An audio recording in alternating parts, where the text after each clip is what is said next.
Kaleem summer Badayuni ने कहा था कि अंगूर केले सेब अनानास लाई मां, अंगूर केले सेब अनानास लाई मां, ये सोच करके बेटा मेरा फल ही खाएगा। अंगूर केले सेब अनानास लाई मां, ये सोच करके बेटा मेरा फल ही खाएगा। बेटे ने जब ना खाए तो शौहर से बोली मां, ये आप पर गया है, ये चप्पल ही खाएगा। हिंदुस्तान की गंगा जमनी तहजीब को अपने लहजे में समोए हुए मनोज मद्रासी साहब आपको हंसाने के लिए माइक पर तशरीफ ला रहे हैं। जोरदार तालियों से इस्तकबाल कीजिएगा। अरे जनाब मनोज मद्रासी आपकी समातों के हवाले।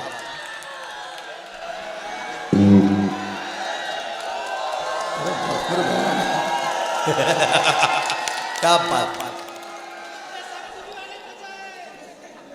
नहीं नहीं, कोई चैनल वगैरह कोई बड़ा नहीं होता। इसका मतलब ये नहीं कि हम टीवी पे आए तो हम बड़े बन गए। बड़े होते हैं सुनने वाले। मैं पूरे कमेटी को बधाई देता हूँ इतने अच्छे आयोजन के लिए। सर जी, बड़े बड़े आदरणीय अतिथि यहाँ विराजमान हैं, सभी सुनने वाले बड़े अच्छे हैं। जो आपके स्थानीय शायर थे उन्होंने आपको बहुत बहुत अच्छी अच्छी गज़लें सुनाई। शायद आपको मालूम नहीं होगा, मैं भी कुरुम में ही पैदा हुआ था। ये बहुत अच्छा था। वाह वाह वाह वाह। आइए, समय बहुत कम है, आपको बड़े बड़े शायरों को सुनना भी है। किसी ने कहा भी कि समय जिसका साथ देता है वो अच्छों अच्छों को मात देता है। आप सभी समय में समय निकाल के आए हैं, समय का ध्यान रखना चाहिए। एक मास्टर ने बच्चे से पूछा, बोले बेटा जल्दी जल्दी में 15 फलों के नाम बता। अब लड़का भी जल्दी में था, बोले गुरुजी आम, जाम, संतरा। मास्टर जी बोले बेटा 3 ही हुए। लड़का बोले गुरुजी 1 दर्जन केले। अच्छा है। समय कम है, अच्छी अच्छी बातों का आनंद ले। एक मास्टर ने बच्चे से, जैसे ही मास्टर जी क्लास में आए, बच्चे से कहा, बोले जो इस क्लास में बेवकूफ विद्यार्थी है वो खड़ा हो जाए। एक लड़का खड़े हुआ, बोले बेटा तू बेवकूफ है। बोले नहीं गुरुजी आप अकेले खड़े थे, मुझे अच्छा नहीं लग रहा था। समय के साथ चले, समय का ध्यान देना चाहिए। बड़े बड़े आपको, आइए मैं सभी चीजों का ध्यान रखूंगा और बधाई देता हूँ आप सभी को। पंक्तियां पढ़ता हूँ आनंद ले कि रमेश कक्षा में देरी से आया, होमवर्क भी करके नहीं लाया, आते ही सो गया। अध्यापक बोले बेटा क्या हो गया, इस कदर कक्षा में देरी से आओगे भविष्य में कुछ भी नहीं बन पाओगे। तो रमेश बोला गुरुजी सुनो जनकी करो मन की, ऐसे हमारे बुजुर्ग बतलाते थे। अमेरिका में जब वर्ल्ड ट्रेड सेंटर गिरा तो वही लोग बचे जो देरी से ऑफिस आते थे। हंसी को ढूंढे, 4 पंक्तियां पढ़ते हो आनंद लेके। यूं ही घूम रहा था अकेले में नासिक के कुंभ मेले में, एक साधु बाबा मेरे पास आए, मुझसे बोले मद्रासी तू उदास उदास है, मुझे है पता, कोई समस्या हो तो बता। मैंने कहा बाबा ऐसा कोई उपाय बताइए जिससे पति पत्नी में ना झगड़ा हो ना टंटा। बाबा बोले बेटा यह सब मालूम होता तो मैं साधु क्यों बनता। क्या बात। यह सब मालूम होता तो मैं साधु क्यों बनता। कभी गुस्से में तमतमाए एक नागा बाबा नजर आए। मैंने नागा बाबा के पास गया, उनके पैर छुए। मैंने कहा नागा बाबा आज आपसे पहली बार मिला, सचमुच मेरा भाग्य जाग गया। वो बोले बेटा मैं कोई नागा बाबा नहीं हूँ, मैं तो नदी में नहाने के लिए उतरा था, कोई मेरे कपड़े लेके भाग गया। विसंगतियां आसपास बिखरी पड़ी है, हंसने का आनंद ले। जीवन में हंसने के क्षण बहुत कम आते हैं सर। पंक्तियां पढ़ते हुए आनंद ले कि 8-10 बैल मिलकर अंग्रेजी फिल्मों के पोस्टर खा रहे थे। यह दृश्य देखकर नन्हे नन्हे बछड़े ललचा रहे थे। थोड़ी देर पश्चात मैंने एक बैल से पूछा सारे के सारे पोस्टर खा लिए, बछड़ों को नहीं दिए। तो बैल बोला उस पर तो लिखा था केवल वयस्कों के लिए। कहीं ना कहीं विसंगतियां कविताओं को जन्म देती है। समय बहुत कम है, आदमी जैसा दिखता सर वैसा होता नहीं है। मैं आपको देख के बताता हूँ कि वो अनुभव मेरे लिए बिल्कुल नया था। मैं पहली बार शिरडी साईं बाबा के चरणों में गया था। मैंने बाबा के चरणों में 10 रुपए का नारियल और 10 रुपए का फूलों का हार चढ़ाया और अपना मांग पत्र बाबा के आगे बढ़ाया। मैं कहे शिरडी के साईं बाबा मेरी लॉटरी लगा दो, मुझे अच्छी सी नौकरी पे लगा दो, मेरे लिए प्यारा सा बंगला बना दो और एक सुंदर सी लुगाई। तो बाबा की मूर्ति में से आवाज आई, बोले इतना ज्यादा मांगने वालों का मुझे बहुत गुस्सा आता है। मद्रासी तू 20 रुपए के रिचार्ज में पूरी कंपनी खरीदना चाहता। क्या बात है। ऊपर वाले से इतना ज्यादा भी नहीं मांगे, मगर जैसा दिखता वैसा होता नहीं है। 6 दिन पहले आदरणीय बाबूजी सम्मान्य वाघ साहब यहाँ बैठे, मैं एक दोस्त के घर गया तो उसका लड़का सामने आया, बोले अंकल नमस्ते, मैंने आपको टीवी पे देखा था। मैंने कहा ठीक है बेटा, बोले लो पानी पियो अंकल पानी पियो। मैंने कहा बेटा तेरा नाम क्या है? बोले अंकुश। मुझे बहुत खुशी हुई वाघ साहब, कितना अच्छा नाम है अंकुश। मैं पानी पी रहा था तो एक बच्ची सामने आई, बोले अंकल नमस्ते। मैंने मित्र की तरफ देखा, मित्र बोला ये मेरी छोटी बेटी प्रगति। मैंने कहा गजब कर रहा है, तू पहला आदमी है जो अंकुश के बाद प्रगति कर रहा है। विसंगतियां साथ में चलती है। आदरणीय सर, मेरा एक दोस्त डॉक्टर है, एक वकील है, हम दोनों साथ में तीनों साथ में बैठे थे। फिर डॉक्टर दोस्त ने अनायास ही कह दिया, बोले हम डॉक्टर है, सफेद कोट पहनते, कितने अच्छे दिखते, तुम वकील हो, काले कोट क्यों पहनते? मेरा वकील मित्र नाराज हो गया, वह बोला हम काले कोट थोड़ी पहनते, हमारे कोट भी पहले सफेद थे, वो तो हमारे कारनामे देखकर। तालियां आपकी अपनी है, जहां अच्छा लगे वही बजाना, हंसी आपकी अपनी है, जहां अच्छा लगे वही हंसना। विसंगति से कविता निकल के आती है। सर आदरणीय भाई अच्छा संचालन कर रहे हैं। बाबाओं की बात चल रही थी बीच में, उससे भी संगीत सरिता बाबाओं के बारे में बात कर रही थी। मैंने कहा सरिता जी सभी बाबा बुरे नहीं होते, एक बाबा बेचारे बहुत अच्छे हैं जिन्होंने सभी से कहा योग करो योग करो योग करो। हम सब लोग योग करने में लग गए, बाबा उद्योग करने में लग गए। आपको अच्छे अच्छे गीत सुनाएंगी संगीत सरिता सरोज। ये बंबई दिल्ली से आती है कवित्रिया, दिल है कि मानता नहीं, दिल तो पागल है, दिल कमीना। मगर ये दुनिया जो है सर दिल से नहीं चलती, विचारों से चलती है। विचार मिलना चाहिए, कमेटी के विचार अच्छे, उन्होंने मुशायरा कवि सम्मेलन को रखा, विचारों का मिलना बहुत जरूरी है। मैं आपको सीधे करके बताता हूँ, मेरा एक दोस्त है जिसने कसम खाया था कि जिंदगी में कभी शादी नहीं करूंगा। एक दिन सुंदर सी महिला के साथ दिखा, इसके पहले कि मैं कुछ बोलूं उसने ही कहा ये तेरी भाभी है पगली। मैंने कहा तुरंत तो कसम खाया था कभी शादी नहीं करूंगा। बोले हो, इसने भी कसम खाई थी कभी शादी नहीं करूंगी। दोनों के विचार मिले, फिर हमने शादी कर ली। बहुत अच्छा है, बहुत अच्छा बोले। मैंने कहा कब हुई शादी? बोले 3 साल हो गए। मैंने कहा बाल बच्चे? बोले बिल्कुल नहीं है। मैंने कहा क्यों? बोले विचार नहीं मिल रहे। विसंगतियां साथ में चलती है, जैसा दिखता वैसा होता नहीं है। 4 पंक्तियां पढ़ता हूं आनंद ले कि दारूबंदी पर मंत्री जी का भाषण। भाषण के बाद कुछ कार्यकर्ता मंत्री जी के पास आए, बोले सर आपने दारूबंदी पर अच्छा भाषण दिया है, जनता का दिल जीत लिया है। तो मंत्री जी हंसकर पीए से बोले देखा मैं जनता की नस टटोल लेता हूँ, सच बात तो यह है पीकर भी अच्छा बोल लेता हूँ। कहीं ना कहीं विसंगतियां साथ में चलती है। आइए समय का भी ध्यान रखना चाहिए। 4-6 पंक्तियां पढ़ता हूं, कहां से हम कविता को ढूंढने का प्रयास करते हैं। आदरणीय संचालक जो बड़ा अच्छा संचालन कर रहे हैं। मैं जिस क्षेत्र से आया हूं वहां इस तरह के सांस्कृतिक कार्यक्रम या मुशायरे होते नहीं, वहां तो जो भी कार्यक्रम होते सब नक्सलवादी करती है। आदरणीय वाघ साहब, मेरे दादाजी, मेरे पिताजी, मेरे बड़े भाई सभी पुलिस विभाग में है। हमारे खानदान में मैं अकेला कवि हूँ। कभी कभी तो मेरे पिताजी मुझे गौर से देखते, आखिर गलती हुई कहाँ। एक दिन मेरे पिताजी ने मुझसे कहा, बोले बेटा मुशायरे कवि सम्मेलन तो रात में रहते, दिन में पुलिस की नौकरी कर ले। मैंने कहा पिताजी ठीक है। मैं पुलिस के भर्ती में गया तो कमिश्नर साहब ने मुझे ऊपर से नीचे तक देखा और बोले क्यों रे मद्रासी, तेरे हाथ अगरबत्ती पैर मोमबत्ती, फिर भी तो है ना पुलिस में भर्ती। तो मैंने कमिश्नर साहब से कहा, मैंने कहा सर मेरा सिर्फ इतना है कहना, मैं तो ये बताने आया तो मेरे भरोसे पे मत रहना। अच्छा है। वो कमिश्नर साहब मुस्कुराए, एक कांस्टेबल को बुलाए, उसके हाथ से टेप लिया, मेरे छाती से लगाया, बोले मद्रासी छाती फुलाओ। मैं अपनी छाती फुलाई, बोले बताओ देश के लिए क्या कर सकते हो? मैंने कहा सर मैं अपने देश के लिए अपने खून की आखिरी बूंद तक दे सकता हूँ। साहब कुछ नहीं हुए, फिर टेप खींचा, थोड़े ऊपर लगाया, बोले मद्रासी छाती और फुलाओ। अपनी छाती और फुलाई, बोले बताओ देश के लिए क्या कर सकते हो? मैंने कहा सर मैं अपने देश की अपनी जान तक दे सकता हूँ। साहब कुछ नहीं हुए, फिर टेप खींचा, थोड़े ऊपर लगाया, बोले मद्रासी छाती और फुलाओ। अपनी छाती और फुलाई, बोले चलो अब कोई ऐसी बात बोलो जिससे हमारी भी छाती फूल जाए। मैंने कहा सर 2 लाख तक दे सकता हूँ।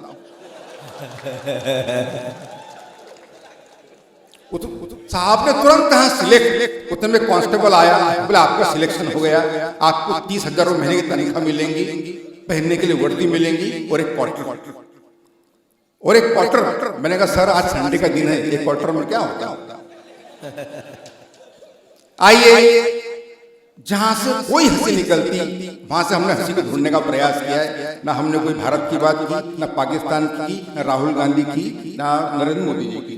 ये शुद्ध मुशायरा कवि सम्मेलन है, यहाँ इस तरह की चीजों की बात होना भी नहीं चाहिए। आनंद ले इस पूरे कवि सम्मेलन का। किसी ने बहुत अच्छे शब्दों में कहा है सर कि गंभीरता के साथ बहुत जीना पाओगे, गंभीरता के साथ बहुत जीना पाओगे, बढ़ जाएंगी उम्र अगर मुस्कुराओगे, माचिस तुम्हारे हाथ में है अब तुम ही तय करो दिए जलाओगे या घर जलाओगे।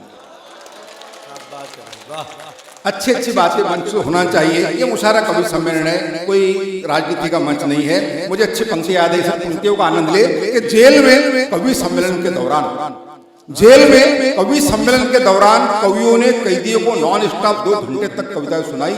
जेलर का ध्यान गया, कई कैदियों की आंखें नम थी। जेलर ने कैदियों से पूछा क्या हुआ, तो कैदियों ने हाथ जोड़ते हुए कहा जेलर साहब अदालत ने सजा सुनाई तो क्या कम थी। हम आपको कोई गंभीर कविता नहीं सुनाएंगे। आनंद ले पंक्तियां पढ़ता हूं कि रात में गश्त के दौरान, रात में गश्त के दौरान रास्ते में सो रहे कुत्ते को पुलिस वाले ने डंडे से मारा।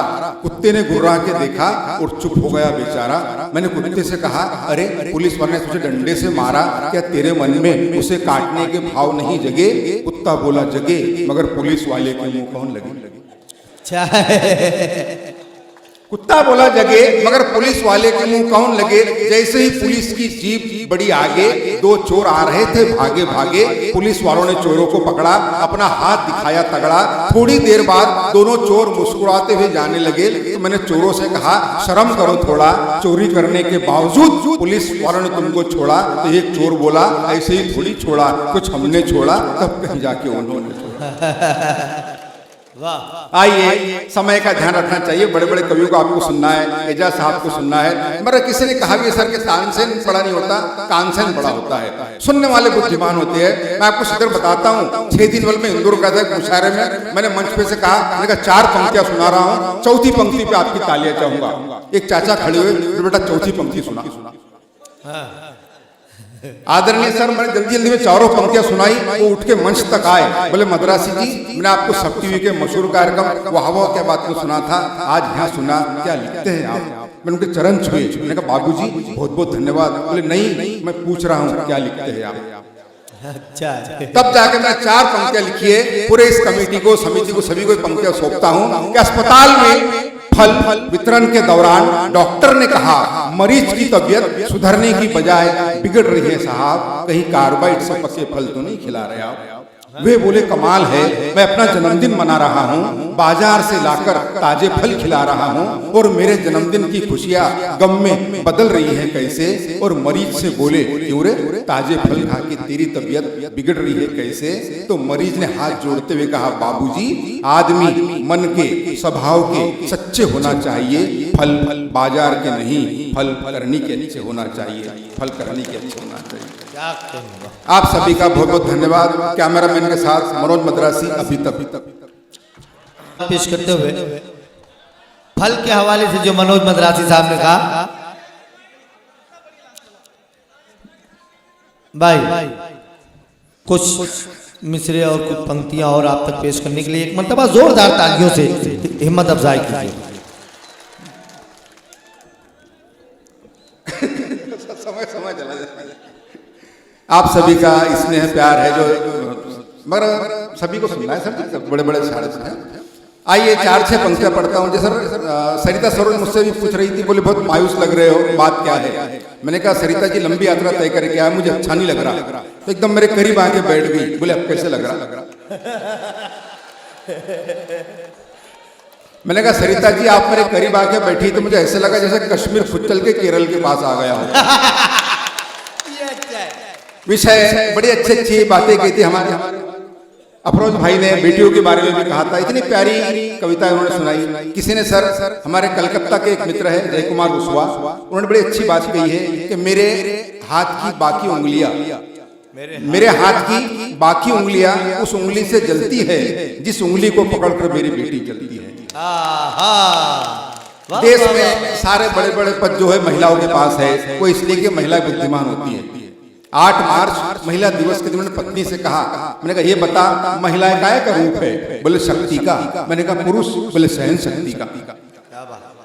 महिलाएं बुद्धिमानी से काम लेती है। मैंने उससे इतने अजीब सवाल करने का, ये बता कवि और पागल में क्या अंतर है? बोले पागल सुधर भी सकता है। सवाल का जवाब मिलते। मैंने उससे इतने अजीब सवाल किया, सम्मानीय सर जी, मैंने कहा देख अगर तू किताब होती तो जो रोज पढ़ता। पत्नी मुस्कुराई, बोले काश अगर आप कैलेंडर होते तो हर साल बदलती। सवाल का जवाब मिलते हैं। जी सुनना, मैंने एक दिन पत्नी से ये पूछा, मैंने कहा देख भगवान राम को वनवास हुआ था, उसके बावजूद सीता उनके साथ जंगल में चली गई, इस बात से तुझे मिली कोई सीख है? पत्नी बोली जिसकी 3-3 सास हो उस बहू का जंगल जाना ही ठीक है। हंसी को ढूंढने का प्रयास करते हैं। कोरोना काल के दौरान जब मेरी पत्नी पहली बार गाँव गई कोरोना के बाद में, मैंने उससे फोन पे पूछा, मैंने कहा औरंगाबाद पहुंच गई क्या? बोले हाँ पहुंच गई। मैंने कहा यात्रा के दौरान तुम्हें तेरी याद नहीं आई क्या? मुझे तुझे मेरी याद नहीं आई क्या? बोले आई थी ना। मैंने कहा बोले स्टेशन पे कूली नहीं मिल रहा था तब। महिलाएं बुद्धिमानी से काम लेती है। आदरणीय सर, मैं जिस ऑफिस में काम करता हूँ वहाँ हमारी हेड क्लर्क है नायडू मैडम। सरिता दीदी सुनना, मैं एक दिन मैडम से पूछा, मैंने कहा मैडम इतना बड़ा टीका क्यों लगाती? बोले पति के अच्छे स्वास्थ्य के लिए, उनकी लंबी आयु के लिए। हर भारतीय महिला चाहती है उनके पति का स्वास्थ्य अच्छा रहे, उनकी लंबी उम्र के लिए। मेरे एक दिन मैंने देखा वो मैडम छोटा टीका लगा के आई। मैंने कहा नायडू मैडम क्या हुआ? बोले आपके भैया का स्वास्थ्य ठीक नहीं है। जब नायडू मैडम दूसरे दिन आई उससे भी छोटा टीका लगा के आई। मैंने कहा मैडम, बोले आपके भैया को आईसीयू में रेफर किया गया। जब मैडम तीसरे दिन आई तो माचिस के गुल जैसा बारीक सा टीका लगा के आई। मैंने कहा मैडम, बोले नहीं आज उनका ऑपरेशन है। उसके बाद वो नायडू मैडम 20 दिन तक ऑफिस में नहीं आई। 20 दिन का जब वापस ऑफिस में आई तो फिर से बड़ा टीका लगा के आई। मैंने कहा भैया ठीक हो गए? बोले वो तो निपट गए, मैंने दूसरी शादी कर ली। हंसी को ढूंढने का प्रयास करना चाहिए। बड़े भैया, हम मैं जब छठी की शूटिंग के लिए बम्बई गया था तो एक महिला मेरे पास आई, मुझसे बोली मनोज भाई आपका बेटा अंगूठा चूसता था, आपने उसकी आदत कैसे छुड़वाई? मैंने कहा बहन जी मैंने उसकी चड्डी ढीली सिलवाई। बोले बोला आपका बेटा अंगूठा चूसता था, उसकी आदत कैसे छुड़वाई? मैंने कहा उसकी चड्डी ढीली सिलवाई। बोले इससे क्या फर्क पड़ेगा? मैंने कहा जब दोनों हाथ से चड्डी पकड़ेगा तो अंगूठा कौन के हाथ से चूसेगा? समय गति से आगे बढ़ रहा है। आइए मैं जिस कविता को सुनाना चाहता था वो कविता पढ़ता हूँ सर। समय की भी अपनी गरिमा है, आनंद ले। हम इस दौर में सर हंसना या कोरोना काल के दौरान सब कुछ भूल गए थे। तब मैंने एक कविता लिखी है, सामने बच्चे बैठे हैं, कहीं ना कहीं आदर सुनना चाहिए, इतना अच्छा बच्चे सुन रहे हैं कि बाल दिवस के दिन हम कैसे कैसे दिवस मनाते हैं बड़े भैया कि बाल दिवस के दिन प्रकाश नाम का एक बालक अंधियारे में खड़े होकर सब्जी बेच रहा था। मैंने उस बालक से पूछा पालक है क्या? वह बोला भाई साहब अगर पालक होते तो मैं सब्जी क्यों बेचता। क्या बात है। आपकी कमजोर तालियों के लिए बहुत बहुत धन्यवाद। मैंने उससे पूछा पालक है क्या? वह बोला अगर पालक होते तो मैं सब्जी क्यों बेचता। मैंने कहा बेटा मैं उस पालक के बारे में नहीं पूछ रहा, मुझे ये बता ये पालक क्या भाव बेच रहा। वह बोला ले जाओ, वैसे भी आजकल पालक को भाव कौन देता। क्या बात है, वाह। तब मैंने पंक्तियां लिखी है कि कहीं छाव कहीं धूप होते हैं, कहीं छाव कहीं धूप होते हैं, बच्चे बच्चे भगवान का रूप होते हैं, कुल का दीपक बुढ़ापे की लाठी जाने कैसे ख्वाब सजा लेते हैं। बच्चों का भविष्य उज्जवल हो इसीलिए माँ बाप अपना वर्तमान जला देते हैं। क्या बात है, बहुत बहुत मुबारकबाद पेश करते हैं। जरा जोर से ताली बजाओ और अच्छे से बोलेंगे, और जोर से। हमारे सदर साहब, तमाम मेहमान साहब, मनोज भाई की मुबारकबाद पेश। धन्यवाद सर जी। कुल का दीपक बुढ़ापे की लाठी जाने कैसे ख्वाब सजा लेते हैं, बच्चों का भविष्य उज्जवल हो इसीलिए माँ बाप अपना वर्तमान जला देते हैं। कि चेहरा खिला खिला था, मित्र आज बरसों बाद मिला था, उसके ठाट बाट देखकर कई विचार जागे मेरे खोपड़ी में। ऐसा लगा जैसे कृष्ण आए हो सुदामा के झोपड़ी में। मिलते ही मुझसे बोला यार तू आ कभी, नजदीक ही मेरा बंगला है, गाड़ी है, नौकर चाकर है, विदेशी बैंकों में लॉकर है, सुंदर सी पत्नी है, फूल से बच्चे हैं, सारी बातें कह गया एक ही दम में। मैंने उससे पूछा माँ पिताजी कहाँ हैं? वह बोला वृद्धा आश्रम में। मैंने कहा दोस्त धन दौलत तो साथ में घड़ी दो घड़ी होती है, मगर याद रख जिस घर में माँ बाप होते हैं वो जगह जन्नत से ज्यादा बड़ी होती है।